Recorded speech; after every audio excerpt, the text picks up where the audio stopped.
മദീനക്കാരോട് ചോദിച്ചു, അല്ല, റോം പിടിച്ചടക്കിയ ഉമറിന്റെ കൊട്ടാരെവിടെ? മദീനക്കാർക്ക് ഉമറിന്റെ കൊട്ടാരം അറിയില്ല. ഉമർ റളിയല്ലാഹു തആല ഒരു കൂഹ്, ഒരു ചെറ്റക്കുടിലുണ്ട്, ആ കുടിലെ മദീനക്കാർക്ക് അറിയുള്ളൂ. മദീനക്കാര് പറഞ്ഞു, ഞങ്ങൾക്ക് ഉമറിന്റെ കൊട്ടാരം അറിയില്ല. ഉമർ എന്ന ഭരണാധികാരികൾക്കൊരു കുടിലുണ്ട്, ആ കുടിലിലേക്കുള്ള വഴി കാണിച്ചു തരാം. ഹുർമുസ നടന്നു പോവാൻ മദീനയുടെ വഴിയോരങ്ങളിലൂടെ നടന്നുപോയി ചളി കൊണ്ടു തേച്ച ഈത്തപ്പന ഓല കൊണ്ടു മേഞ്ഞ ഉമർ റളിയല്ലാഹു തന്റെ കൊട്ടാരത്തിൽ അദ്ദേഹത്തിന്റെ കൂഹിൽ ചെന്ന് വാതിൽ മുട്ടി.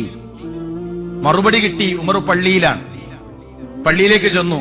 പള്ളിയിൽ ചെന്നപ്പോ നിസ്കാരം കഴിഞ്ഞ് ഇബാദത്ത് കഴിഞ്ഞു പോയിട്ടുണ്ട്. കുറച്ച് കുട്ടികൾ കളിക്കുന്നുണ്ട്. ആ കുട്ടികളോട് ചോദിച്ചു, ഭരണാധികാരിയെ കണ്ടിട്ടുണ്ടോ? അവർ പറഞ്ഞതാ ആ മരത്തിന്റെ ചുവട്ടിൽ നേരത്തെ അവിടെ കിടക്കുന്നത് കണ്ടു.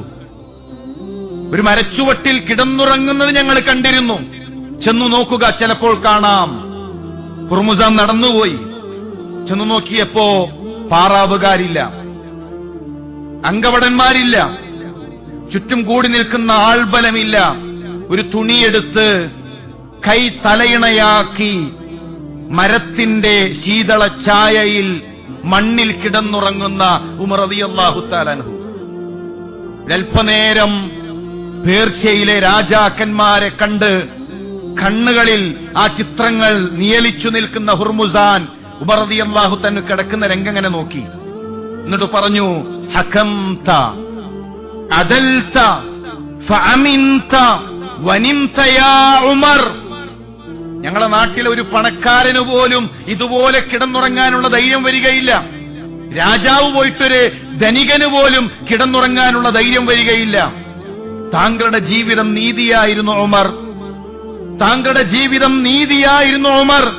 അതുകൊണ്ട് തന്നെ നിർഭയത്വത്തോടുകൂടെ താങ്കൾ കിടന്നുറങ്ങുകയാണ് ഉമർ എന്ന് അദ്ദേഹം പറഞ്ഞു. ഇസ്ലാമിന്റെ ഇസ്സത്തിന്റെ ചരിത്രം അറിയണോ? നിങ്ങൾ ഉമർ റളിയല്ലാഹു തആലയുടെ ചരിത്രം പഠിക്കുക. ഫസ്അലു അൻ കുല്ലി ആദിലിൻ ഉമറ. നീതിയുടെ ചരിത്രങ്ങൾ മുസ്ലിം ഉമ്മത്തിന് അറിയണോ? ഉമർ റളിയല്ലാഹു തആലയുടെ ചരിത്രങ്ങൾ നിങ്ങൾ പഠിക്കുക.